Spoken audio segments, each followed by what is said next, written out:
Welcome everybody to another episode of Forgotten Coast Fishing. My name's David and I fish inshore and offshore, showing you what I do to find and catch fish. If that sounds appealing, go ahead and hit that subscribe button so you won't miss my future videos. So as you can see, we're in the bay boat today and we've got a wind that's blowing offshore.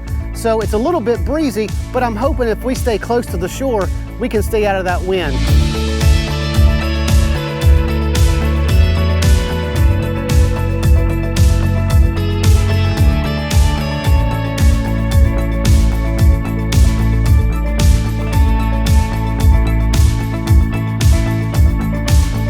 Now before we get out, I want to kind of show you, see how nice and calm it is up against the shore.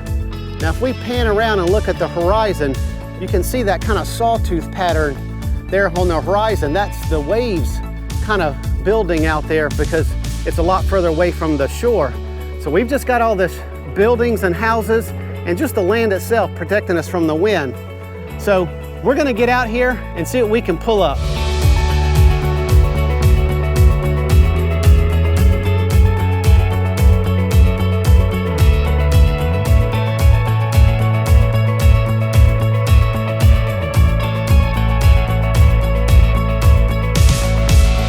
All right, I kind of moved offshore. As you can see, we're in a little bit more wind, but we're not that far offshore. And I came to some of these reefs and you can actually kind of see one right there.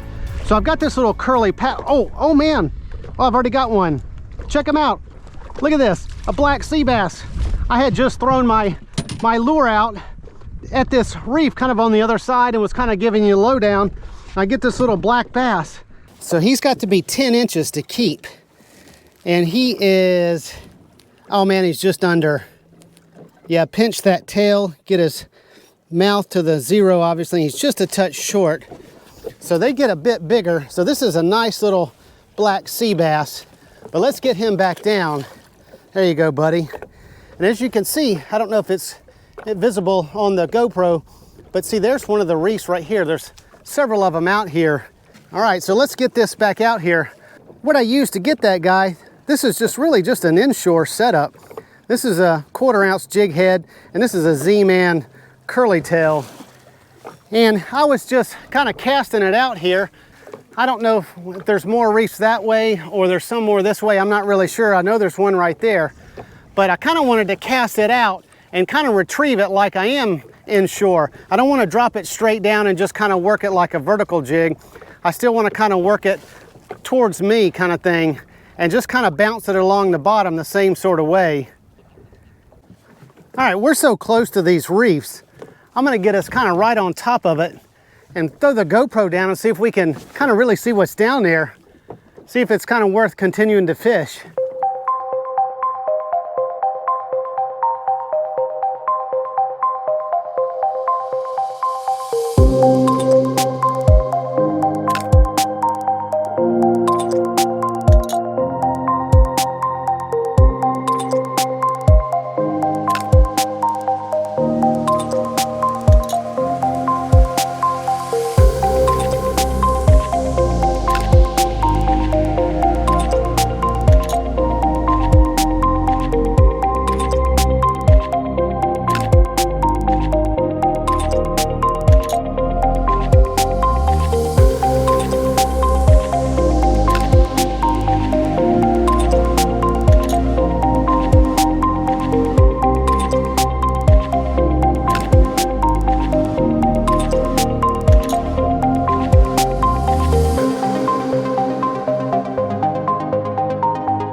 right, I sent that GoPro down and checked out the footage just on the little screen on the GoPro. It seems like I got some good footage.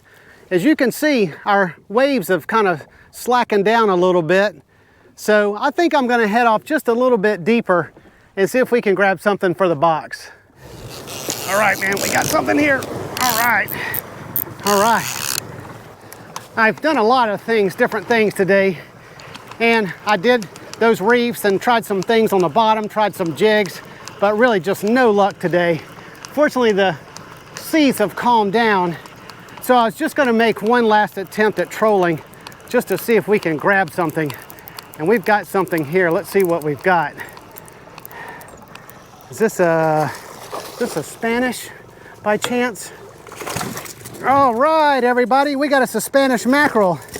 All right, something for the box. Like I said, I was just gonna do one last thing and we get a nice Spanish mackerel. All right, well, let's get this guy in the box and get these lures back out here. Nice Spanish mackerel, definitely. Let's see what he measures out to be.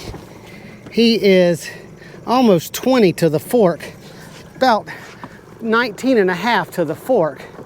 But let's get this guy in the box. I'm gonna go ahead and bleed him out and get him on ice.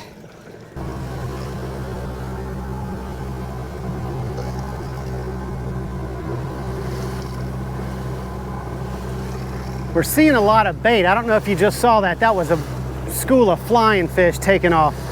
And even though we're in about 60 feet of water, the water looks nice and blue.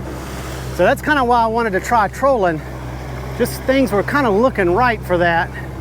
So what I'm doing, I've got these two Rapala X-Wrap size 12s out there. You've seen my last couple videos when I've been trolling. I've been real successful in those smaller Rapala X-Wrap size 12s. So I've got two of those out there now instead of just one.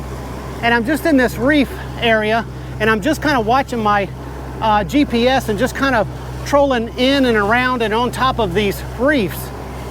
Really no more rhyme to reason than that. And so hopefully we'll get, you know, another big old Spanish, something for the box, or maybe even a nice king. Here we go. Same one again. All right. Oh geez, man, this one's taking off. Let me get this clicker off. All right, this is definitely bigger than that Spanish mackerel. At least he's doing his initial run, acting like he's bigger. Yeah, definitely. Let's see what we've got. So I've got my boat back down, so we're just barely above idle. Just as you know how I like to do, just to kind of keep some movement going so this other rig won't get tangled up with whatever I'm fighting over here. So I had just seen some bait kind of crash the surface or just kind of run from me. So I know there's bait out here. So that was kind of good news. And then we grabbed something here. Let's see what it is. He's trying to go to the bottom. What have we got again? Was it a bonita or another Spanish? I think it's probably a bonita. Let's see, yep, a little bonita. That's why I felt bigger. These bonitas, for their size, are gonna pull a little bit harder than these Spanish mackerels. Nice bonita. I'm not gonna be keeping these today. Sometimes I keep them for bait, but right now I've got plenty of meat in the freezer. So let's just try to get him off without making too much mess of our boat. All right, all right, all right, we got another one, we got another one. All right, come on, Spanish mackerel. We don't want another bonita. We want a Spanish mackerel, come on. Let's see if that's what it is. Now this is on the one that was furthest out. So we've got a lot of reeling in to do. All right, I got that clicker off. All right, we still have them here? Yeah, we got them. All right, oh man, we got two fish on here. Hopefully that one stays on by itself. Or I don't know if he got hooked. I don't know if he got hooked because he would have been running further than that, I think. All right, come on, Spanish. Coming to the boat. About to see some color. What do we have? That's another bonita. Dang it. Pretty sure. Oh, don't get in the engine, dude. Yeah, that's a bonita. No question. Well, I don't know if there's anything still left on that one over there. Maybe there is. All right, this bonita doesn't want to give it up. Doesn't want to give it up. Yeah, I don't think this is a real big bonita, but he is stubborn about coming in, that's for sure. He may be bigger than what I can tell. Oh, it's foul hooked. That's why he felt so big. All right, let's get this guy in and let's see if there's anything on this other rod over here. Get you off in the second bonita. I kind of don't think that there is.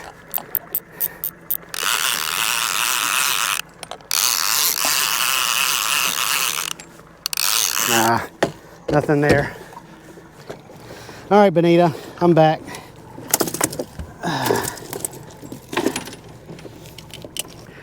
All right, I'm gonna go ahead and head on back in. That wind today kind of forced us to stay kind of closer to shore than we normally do. Usually I bypass these areas, but that kind of forced me to do some different things that I don't normally do. We didn't catch a lot of fish, but we got that really nice Spanish mackerel. But main thing, I had a great time today, and we'll see you at the house.